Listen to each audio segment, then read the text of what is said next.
Hello friends, आज एक और आपके लिए नई वीडियो जो कि काफ़ी यूज़फुल है। लेकिन बहुत लिमिटेड लोग होंगे शायद इस वीडियो को देखने वाले, लेकिन काफ़ी इन्फॉर्मेशनल वीडियो है क्योंकि ये जो वीडियो है आज वो एक तरह का बैंक का काम है। पहले आप ये समझ लीजिए कि IEPF होता क्या है। Investor education and protection fund authority, ये एक इंडियन अथॉरिटी है।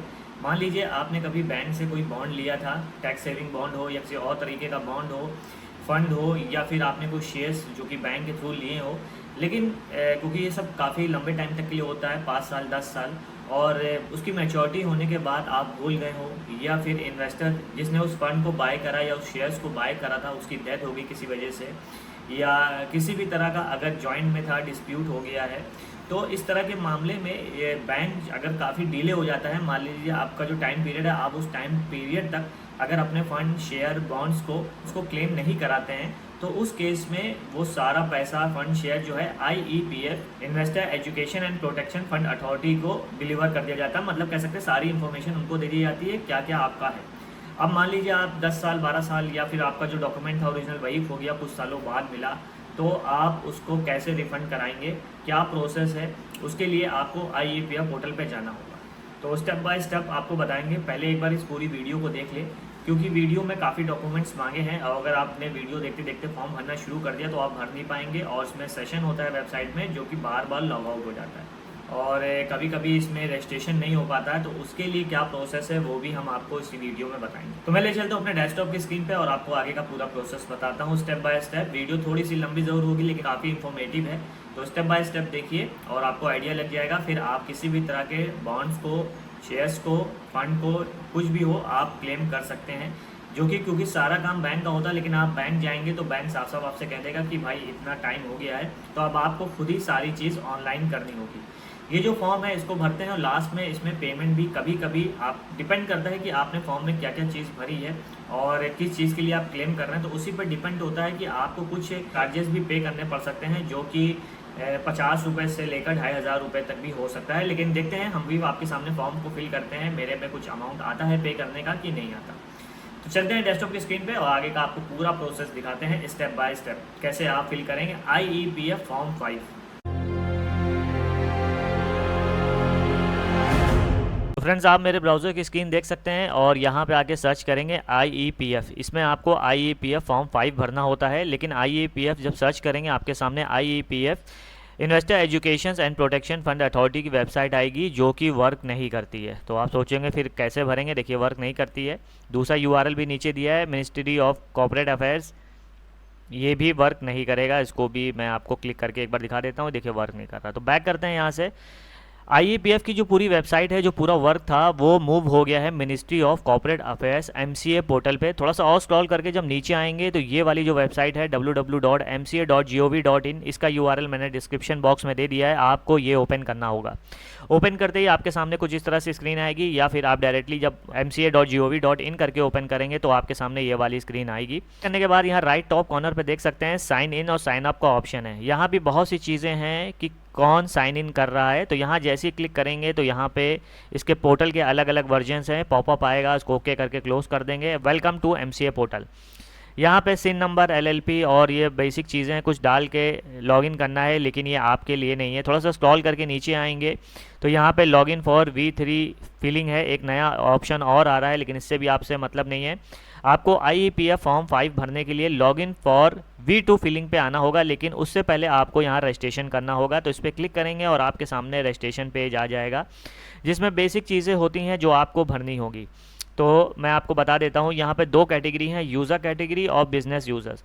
अब मान लीजिए आपके पास किसी और के शेयर्स थे, वो क्लेम करना चाहता है, तो आप उसके बिहाफ से भर रहे हैं और आप एक कंपनी हैं, तो आपको बिज़नेस यूज़र सेलेक्ट करना होगा। और अगर आप इंडिविजुअल हैं, अपने अकेले के लिए भर रहे हैं या अपने फैमिली में किसी के लिए भर रहे हैं, तो रजिस्टर्ड यूज़र पे क्लिक करेंगे और उसके बाद यहाँ पे जो डिटेल डालेंगे वो उसकी डालेंगे जो उस फंड के लिए, उस शेयर्स के लिए नॉमिनी है, या फिर जो ओरिजिनल पर्सन था जिसकी डेथ हो गई है, तो आप चाहते हैं आप उसके बिहाफ पे उसको क्लेम कर सके, लेकिन उसके लिए आपको काफ़ी डॉक्यूमेंट्स बनवाने भी पड़ेंगे। क्लिक करेंगे, इंडिविजुअल ऑटो सेलेक्ट हो जाएगा, लेकिन बिजनेस पे करेंगे तो आपको कुछ और ऑप्शंस मिलेंगे। यहाँ पे देख सकते हैं कंपनी LLP है, नोडल ऑफिसर हैं, डायरेक्टर, मैनेजर, तो इस तरह के कुछ ऑप्शंस हैं। आप कौन हैं तो ये आप सेलेक्ट कर लेंगे। तो यहाँ में इंडिविजुअल के लिए भरना है, इंडिविजुअल पे रहने देंगे और यहाँ पे पेन इंटर करके नेक्स्ट पे क्लिक करेंगे। तो यहाँ पे बेसिक रजिस्ट्रेशन होगा, जो फॉर्म को फिल कर रहा है वो अपनी सारी डिटेल्स भरे कि कौन क्लेम कर रहा है, एप्लीकेंट कौन है, उसी की सारी डिटेल्स यहाँ आपको डालनी होगी। और पीछे जो पैन कार्ड था वो भी उसी का डाले जो क्लेम कर रहा है, जो चाहता है कि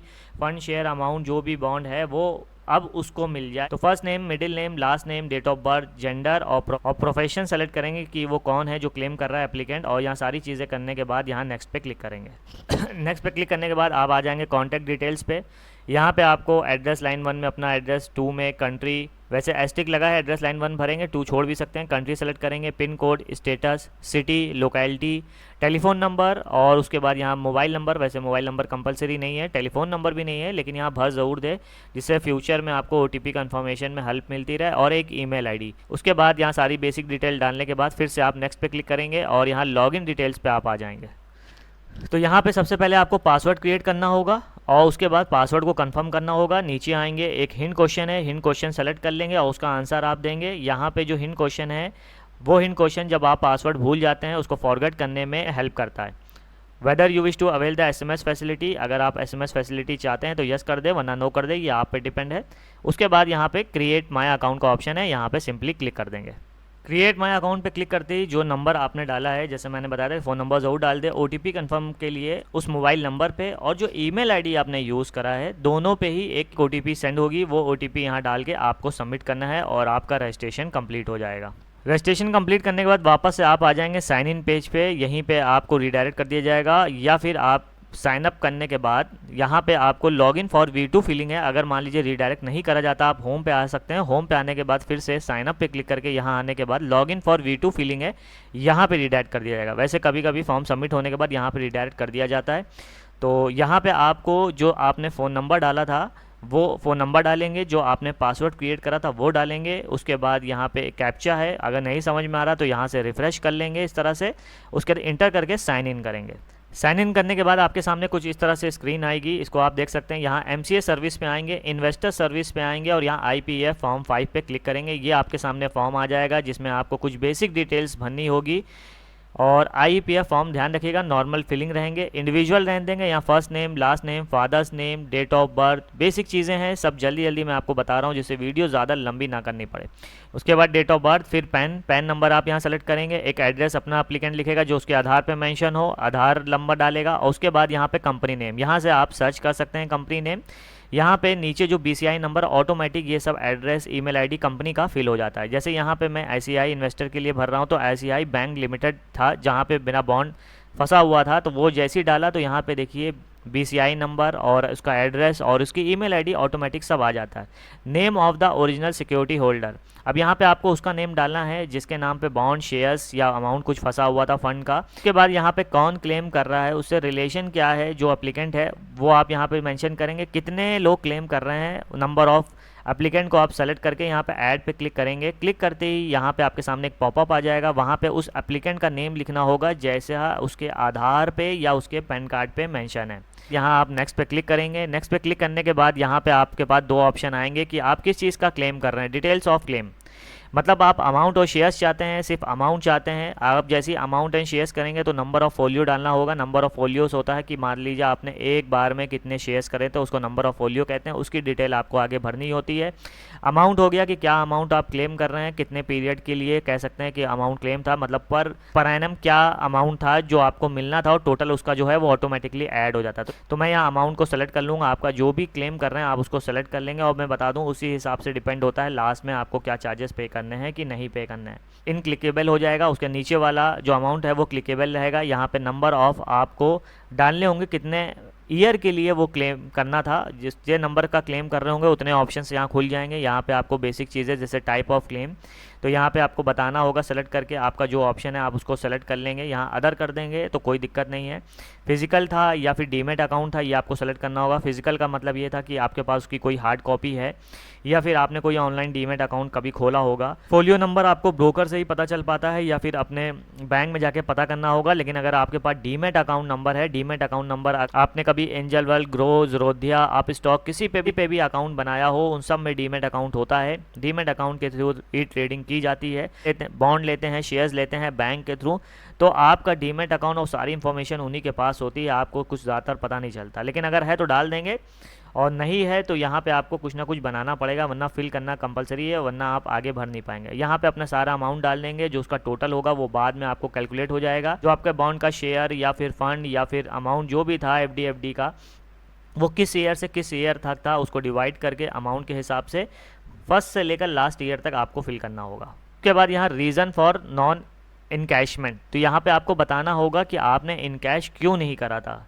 क्या आपसे बॉन्ड खो गया था, या फिर ओरिजिनल की डेथ हो गई थी जो इन्वेस्टर था और आप भूल गए थे, जो भी है यहाँ पे कोई एक ऑप्शन आपको सेलेक्ट कर लेना है। यहाँ पे देखिए मल्टीपल ऑप्शन आते हैं, चेंज इन एड्रेस हो गया था, डेथ हो गई थी, लॉस ऑफ ओरिजिनल डॉक्यूमेंट था या अदर था, तो जो आप चाहे यहाँ पे सेलेक्ट कर सकते हैं। कंटिन्यू पे क्लिक करेंगे, सारी इन्फॉर्मेशन इस पेज पे फिर से आ जाएगी, टोटल अमाउंट आ जाएगा। तो ध्यान रखिएगा टोटल अमाउंट एक्सीड नहीं करना चाहिए, जो भी आप क्लेम करते हैं थोड़ा बहुत कम ज़्यादा होगा तो चलेगा, क्योंकि IAPF या कह सकते हैं मिनिस्ट्री ऑफ कॉर्पोरेट अफेयर्स अपने पास से खुद एक बार रीवेरीफाई करती है। वैसे आपने यहाँ जो भर दिया उसी को आपको रिफंड नहीं कर देती, लेकिन फिर भी नियर अबाउट ही भरिएगा, गलत मत भरिएगा। उसके बाद नेक्स्ट पे आपको सिंपली क्लिक करना होगा। क्लिक करने के बाद यहाँ पे अब आ जाता है मेन काम, जहाँ पे आपको बहुत सारे डॉक्यूमेंट्स लगाने होंगे। अब जो अप्लीकेंट हैं जिनको क्लेम लेना है वो अपना बैंक नंबर यहाँ डाले, बैंक का नेम डाले, IFSC कोड और ब्रांच डाले। उसके बाद यहाँ कुछ अटैचमेंट है जो करना कंपलसरी है। जो क्लेमेंट है, एप्लीकेंट है, वो अपना आधार अपलोड करे। उसके बाद यहाँ सेकंड ऑप्शन है, अगर आप फॉरेनर या IPO या फिर OIC मतलब बाहर के हैं, NRI हैं, तो अगर आपके पास डॉक्यूमेंट है NRI का कुछ तो यहाँ अपलोड कर दे, लेकिन आप इंडियन है तो यहाँ कुछ अपलोड नहीं करना, कंपलसरी नहीं है, छोड़ दे। Client master list of demat account क्लेमेंट, अब यहाँ पे ये जो मांगा गया है ये आपका डीमेट अकाउंट होना चाहिए, नहीं पता तो आपको फिर से बैंक में जाके पता करना होगा। इसीलिए मैंने कहा था वीडियो पूरी देख ले, काफ़ी चीज़ें मांगी गई हैं। अगर आप डायरेक्टली भरने लग जाएंगे तो भर नहीं पाएंगे और सेशन आउट हो जाएगा। यहाँ पे जो भी आप यूज़ कर रहे हैं, कोई भी अगर ट्रेडिंग के लिए ऐप यूज़ कर रहे हैं, चाहे Zerodha, Upstox, angel one, grow, कुछ भी हो, उसके अंदर आपको ऑप्शन मिलता है अपनी प्रोफाइल में ये क्लाइंट मास्टर लिस्ट निकालने का, तो उसको निकाल के आप यहाँ पे अपलोड कर देंगे। और यहाँ पे जो डॉक्यूमेंट्स अपलोड करने हैं वो सारे PDF फॉर्म में होने चाहिए। तो अगर आपने कोई स्नैपशॉट ले रखी है, फ़ोटो है, तो उसको ऑनलाइन PDF जाके कन्वर्ट कर ले। उसके बाद यहाँ पे प्रूफ ऑफ इंटाइटल बॉन्ड, तो जो आपके पास बॉन्ड या फिजिकल कॉपी आपके पास रखी है जिसके बेस पे आप क्लेम कर रहे हैं, जो भूल गए थे, खो गई थी, तो वो आपको यहाँ पे अपलोड करनी है। Self attest copy of the death certificate, आपको अटेस्ट करके वो कॉपी को भी अपलोड करना है अगर एप्लीकेंट की डेथ हो गई है। यहाँ जो ऑप्शंस आ रहे हैं, जो आपने प्रीवियस जहाँ पे अमाउंट आपने फिल करा था टेन्योर का, उसके हिसाब से ऑप्शन आते हैं। अगर आपने कुछ और ऑप्शन सेलेक्ट करा होता, डेथ ना सेलेक्ट करा होता, तो यहाँ डेथ का ऑप्शन ना आ रहा होता। जैसे आपका बॉन्ड खो गया था, आप ओरिजिनल इन्वेस्टर हैं, तो वो सब ऑप्शन आपको यहाँ ना मिलते। तो आप इसके लिए बेफिक्र रहिएगा कि ओरिजिनल इन्वेस्टर जिंदा है तो हम डेथ का फॉर्म कहाँ से लेके आए। उसके बाद सक्सेशन सर्टिफिकेट है, मान लीजिए जिसकी डेथ हो गई, आप उसके बिहाफ से क्लेम कर रहे हैं, लेकिन उसने अगर अपनी कोई विल बना दी थी कि मेरे जो बॉन्ड्स थे, मेरा अमाउंट था, जो FD थी, वो किसी को ना मिले या कहीं और डोनेट हो, या फिर उसने विल में ऐसा लिखा है कि आपको मिले, या फिर उसने कुछ भी ऐसा नहीं बनाया था लेकिन आप चाहते हैं ये आपको मिले, तो आपको एक कोर्ट से वकील के थ्रू ये सक्सेशन सर्टिफिकेट बनवाना होगा, जिसमें मजिस्ट्रेट या कह सकते हैं जो भी जज होंगे वो प्रूव कर देंगे कि हाँ भाई इन्होंने कोई ऐसा नहीं था, अब ये इनके फैमिली के मेंबर हैं, तो जो भी इनका अमाउंट है, फंड है, बॉन्ड है, वो इनके फैमिली के मेंबर को मिल जाए। तो इस तरह का एक लीगल डॉक्यूमेंट होगा, वो आपको बना के यहाँ अपलोड करना होगा, तो इस चीज़ का ध्यान रखिएगा। उसके बाद यहाँ पे है no objection certificate from the other holder. अब यहाँ पे अगर मान लीजिए एक ही फंड के कोई 2 होल्डर होते हैं तो वहाँ पे आपको दूसरे का NOC चाहिए होता है। अगर सिंगल होल्डर है या डेथ हो गई है तो उनका आप डेथ सर्टिफिकेट यहाँ अपलोड कर देंगे। मान लीजिए ओरिजिनल इन्वेस्टर जिंदा है और क्लेम किसी और को चाहिए, किसी और के अकाउंट में चाहिए, तो ओरिजिनल इन्वेस्टर का NOC लगाना होगा यहाँ पे। अब इंडिमेंटी बॉन्ड एंड सिक्योरिटी एफिडेविट एक तरह का कंफर्मेशन है, अप्रूवल है, जिसमें 2 गवाह लगेंगे और एक बॉन्ड बनेगा जो जज के सामने अप्रूव होगा। तो भाई अब आप समझ सकते हैं, मतलब काफ़ी डॉक्यूमेंट्स मांगे जा रहे हैं और बेसिक चीज़ें हैं, तो काफ़ी खर्चा हो जाएगा। लेकिन फिर भी अगर आप कर सकते हैं तो कोई बात नहीं, अगर अमाउंट बहुत ज़्यादा बड़ा है तो क्लेम करने में कोई प्रॉब्लम नहीं होनी चाहिए आपको। तो ये एफिडेविट भी आप वकील के थ्रू बनवा सकते हैं। उसके बाद आपके पास कोई अदर कागज़ अगर डॉक्यूमेंट हैं वो आप यहाँ 1 एंड अदर 2 में अपलोड कर देंगे, या कोई एप्लीकेशन आप हैंड रिटन लिखना चाहते हैं तो वो हैंड रिटन एप्लीकेशन लिख के उसको PDF में कन्वर्ट करके भी यहाँ पे अपलोड कर सकते हैं। तो यहाँ सारी फाइलें PDF में ही होनी चाहिए। अपलोड करने के बाद आपको नेक्स्ट पे क्लिक करना होगा। तो जैसे ही नेक्स्ट पे क्लिक करेंगे यहाँ एक डिक्लेरेशन आ जाएगा, अंडरस्टैंड पे क्लिक करेंगे, सबसे नीचे आ जाएंगे, आई एग्री पे क्लिक करेंगे। आई एग्री पे क्लिक करते ही यहाँ पे do you want to continue, ensure enter data is correct, मतलब दोबारा से आप एडिट नहीं कर पाएंगे। दोबारा क्लिक करेंगे तो यहाँ पे कंफर्मेशन करना होगा, आपने जो मोबाइल नंबर डाला है, ईमेल डाला है, पहले आप इंटर करेंगे दोनों चीज़ें, उसके बाद सेंड OTP पे क्लिक करेंगे, आपको OTP रिसीव होगी, वो OTP यहाँ डाल के वेरीफाई OTP करके सबमिट करेंगे। वेरिफिकेशन कंप्लीट होते ही आपके सामने कुछ इस तरह का पेज आ जाएगा। जो भी एप्लीकेंट का नेम था, एक SRN नंबर आ जाएगा जिसको मैंने ब्लर कर दिया है, डिस्क्रिप्शन आ जाएगा क्या आपने कौन सा ऑनलाइन वेब फॉर्म भरा है, और व्यू एक्नॉलेजमेंट करेंगे, जो आपने फॉर्म भरा है उसकी एक स्लिप आ जाती है, आप उसको डाउनलोड करके रख लेंगे। उसके बाद सबसे नीचे यहाँ बताया है आप MCA पे आएंगे, इन्वेस्टर सर्विस पे आएंगे, ट्रैक IEPF फॉर्म 5 SRN, तो ये आप दोबारा ट्रैक कर सकते हैं कि क्या स्टेटस चल रहा है इन्वेस्टर सर्विसेज में आके। इसे MCA पे आप पोर्टल पे आएंगे और ये यहाँ पे इन्वेस्टर सर्विस में ट्रैक IEPF फॉर्म 5 SRN, यहाँ पे आपको क्लिक करना होगा और जो PDF आपने एक्नॉलेजमेंट की डाउनलोड करी थी उसी के अंदर आपका SRN नंबर होता है। तो जब PDF आपकी ओपन हो आप उस वक्त स्नैपशॉट ज़रूर ले लें। कभी कभी PDF का फॉर्मेट ऐसा होता है कि आपके सिस्टम में ओपन नहीं हो पाता, तो जब आप PDF एक्नॉलेजमेंट को ओपन करें तो उसका स्नैपशॉट ज़रूर ले लें। SRN नंबर यहाँ पे इंटर करेंगे और सबमिट पे क्लिक करेंगे। मैंने फिर से ब्लर कर दिया। सबमिट करने के बाद आपके पास नीचे 3 टैब्स आ जाएंगे। पहला एक्नॉलेजमेंट स्लिप का आ जाएगा, उसके बाद डाउनलोड इंडिमिनिटी बॉन्ड का आ जाएगा और डाउनलोड PDF फॉर्म आ जाएगा जो फॉर्म आपने भरा था। तो तीनों ही चीज़ों को आप डाउनलोड करके रख लेंगे, फ्यूचर में आपके काम आएगा। अब ये जो आपने डाउनलोड करा था इंडिमिनिटी फॉर्म, यहाँ पे देखिए अप्रूवल चाहिए होंगे, आप बैंक से ही करा ले ज़्यादा अच्छा है, क्योंकि उनको पता है कि हाँ यहाँ पे आपका शेयर या बॉन्ड फंड फंसा हुआ है, तो वहाँ से आप करा लेंगे और यहाँ पे सारी डिटेल्स जो मांगी गई है उसको भर देंगे। और ये जो डॉक्यूमेंट्स हैं ये आपको जो भी हेड ऑफिस है MCA का या IPF का वहाँ पे भेजना भी होगा। वापस से MCA सर्विस पे आएंगे और इन्वेस्टर सर्विस के थोड़ा सा और नीचे ट्रैक SRN और ट्रांजैक्शन स्टेटस, यहाँ पे क्लिक करेंगे, SRN नंबर डालेंगे और सबमिट करेंगे। सबमिट करते ही यहाँ पे आपको SRN के बिहाफ से क्या रिफ़ंड का स्टेटस है, क्या कैंसिल हो गया SRN, तो वो आपको सब यहाँ पता चल जाएगा। उसके लिए आप 1-2 दिन 4 दिन के बाद आके देखते रहेंगे। अगर कैंसिल हो जाता है तो यहाँ पे पता चल जाएगा, दोबारा से आप अप्लाई कर सकते हैं। और अगर आपको सबकी हार्ड कॉपी फिजिकल कॉपी भेजनी है तो यहाँ से सारी चीज़ें जो भी अवेलेबल हैं वो सब डाउनलोड करेंगे, जो भी साइन या कुछ मांगा गया है उसको करेंगे और उसके बाद आपका जो ओरिजिनल बॉन्ड फंड FD है उसको आप जो IPF का ऑफिस है वहाँ पे आपको भेजना होगा। एक बार अपने बैंक में कंफर्म जरूर कर ले कि किस एड्रेस पे सारी चीज़ों को भेजना है, वो आपको अच्छे से बता देंगे, या हो सकता है उनके पास कोई पर्टिकुलर एड्रेस हो जहाँ पे आपको सारी डिटेल्स को भेजना हो। तो ये पूरी वीडियो थी IPF फॉर्म 5 कैसे ऑनलाइन फिल करेंगे। आपने देखा काफ़ी लंबा प्रोसेस था, लेकिन स्टेप बाय स्टेप मैंने आपको सब बता दिया है। बेसिक चीज़ें हैं, सब भरते जाएंगे, आपका काम हो जाएगा। और जो उसकी एक्नॉलेजमेंट स्लिप है, फॉर्म की स्लिप है, वो सारी चीज़ें आप डाउनलोड ज़रूर कर ले। हो सकता है आपको बैंक ने ये बताया हो कि वो सारी चीज़ें को डाउनलोड करने के बाद आपको जो ओरिजिनल आपके पास शेयर्स के पेपर हैं, बॉन्ड के पेपर हैं, जो भी कागज़ हैं वो आपको हो सकता है उनके हेड ऑफिस भी भेजना हो। तो आई होप वीडियो पसंद आई होगी, तो प्लीज़ लाइक शेयर सब्सक्राइब करना ना भूलिएगा। Thanks for watching my video.